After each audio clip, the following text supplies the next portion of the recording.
It started on a Tuesday, the kind that already felt off. I came home from work and saw a stranger sitting in our living room, relaxed like he owned the place. My mom was laughing with him like they were old friends. I froze in the doorway, still, in my work boots covered in drywall dust. "Hey, honey," Mom said. "This is Jason. He'll be staying with us for a little while." Jason stood up and smiled, sticking out his hand.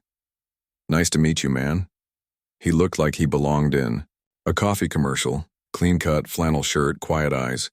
Something about him rubbed me wrong, though. Not in a bad guy way, just off. I shook his hand. "Cool, yeah, sure." My mom's always been like that. Heart too big for her own good. Growing up, she fostered kids here and there. Some stayed for months, some just a night. But we hadn't done that in years. Later that night, over microwaved lasagna, I asked her, "So who is he really?" She hesitated. "Just a blink too long. A friend of a friend. He's going through something." That's all I got. I didn't press it. But I should have. Jason moved in like he'd always been there, borrowed my tools, knew where the coffee filters were. Even greeted the dog right, like he already knew her quirks. I kept trying to brush it off. My mom has a way of making people feel at home, and maybe Jason just picked up on it quick. But then little things started stacking up. One morning, I came downstairs to find him flipping through our old family photo albums, the ones I haven't touched in years. He looked up and said, "You were a cute kid. 3rd grade, right? That science fair volcano was awesome." I didn't remember ever showing him that picture. "Yeah. How'd you know that was 3rd grade?" I asked. He laughed, kind of awkward. "Just guessed." But I hadn't said what grade it was. He brushed it off, started talking about his job search. I nodded along, but inside, my stomach was turning. That night I checked the albums.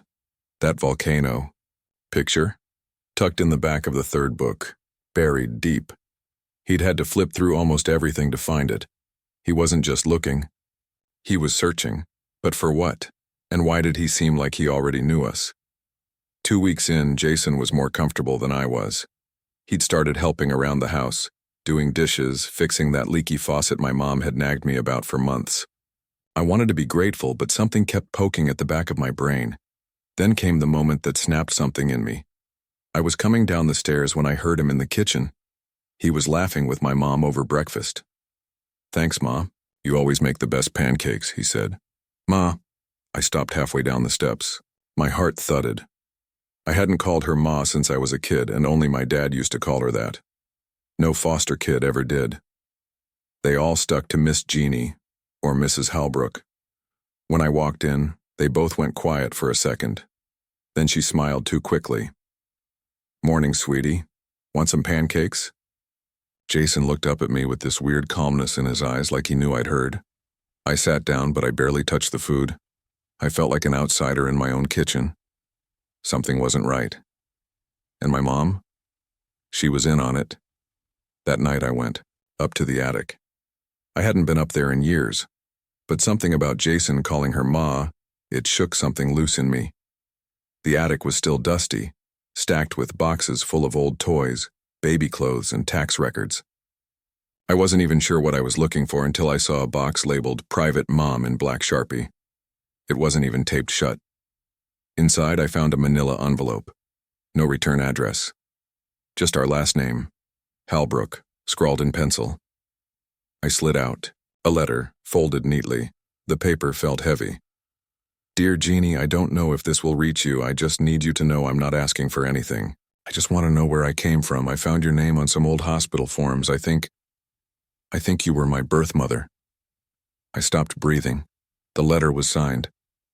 Jason R.I. sat there holding the paper like it might burn me. Jason wasn't some foster kid. He wasn't passing through. He was my mom's son. That made him my half-brother, and she never told me. That night, dinner was silent except for the clink of forks. Mom was acting normal.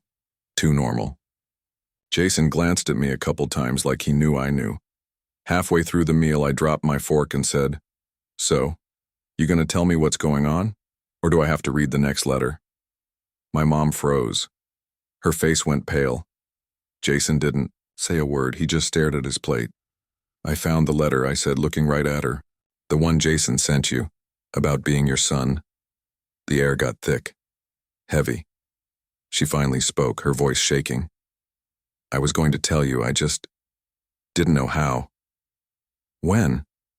After you gave him my room? I snapped. Jason stood up. Look, man, I didn't come here to take anything from you. Then why didn't you tell me the truth? I shot back. You've been pretending like we're strangers. I didn't know if you'd want a brother. Brother. The word hit me harder than I expected. I looked at Mom. How long have you known? Tears welled in her eyes. Since he was born. The next morning I couldn't stay in the house. I told Mom I was heading to work, but I drove straight to the county records office instead. I needed answers, from someone who wasn't lying to my face. Took a while, but I got them. Mom's name was listed as the birth mother on a hospital form from 1989. No father listed. Baby boy. Born in the same town where we used to live before Dad passed. Jason. It all lined up. She'd given him up before I was born. Probably before she even met my dad. I sat in the parking lot holding the copy of the birth form in my hand. I felt sick, not just because of the secret, but because of how close we'd all been this whole time. Jason and I could have grown up together. Played catch in the backyard. Fought over cereal. Been brothers from the start. Instead, he grew up alone. Probably bounced around homes while I had birthday parties and bike rides. Now he shows up, just wanting to know who he is. And I treated him like a stranger, like a threat. Maybe I was the problem all along. I found Jason in the backyard that evening, sitting on the old porch swing, staring out at the woods. Same spot I used to sit in when I needed to think. He didn't look at me when I walked up, just said, "You hate me now, don't you?"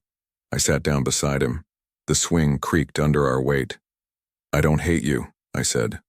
I hated not knowing. I hated feeling like an outsider in my own family. He nodded slowly. "I didn't come here to mess up your life, man. I just wanted to know where I came from, who I was." I looked down at my hands, rough from work, dirt under the nails. "You ever wonder what it would have been like if you grew up here?" "All the time." We sat in silence for a bit. Then, I said the words I didn't think I could. "I'm sorry, Jason, for how I acted, for not seeing you sooner." His eyes got glassy. He blinked fast and looked away. "It's not your fault," he said. "You didn't know. None of this is your fault. Maybe not, but I still felt like I owed him a lifetime." A week later, Mom cooked Sunday dinner like she used to. Roast chicken, mashed potatoes, green beans, the kind of meal that made the house smell like home. Only this time there were 3 plates. Jason sat where Dad used to sit. I noticed, but I didn't say anything. Somehow it felt right. The silence wasn't so heavy anymore. We talked about normal stuff. Work, sports, some dumb TV show Jason liked. At one point, Mom laughed at something Jason said. She looked at both of us and whispered, "You two have the same smile." We didn't speak, but something shifted in that moment. After dinner, Jason helped me fix the back porch light. We worked side by side like we'd done it 100 times before. Before he went to bed, he turned to me and said, "Thanks for giving me a chance." I looked at him and said, "You're not just some guest here anymore, Jason. You're family. You always were." He smiled. "Took you long enough." "Man, yeah, it did. But I finally saw him for who he was, my brother.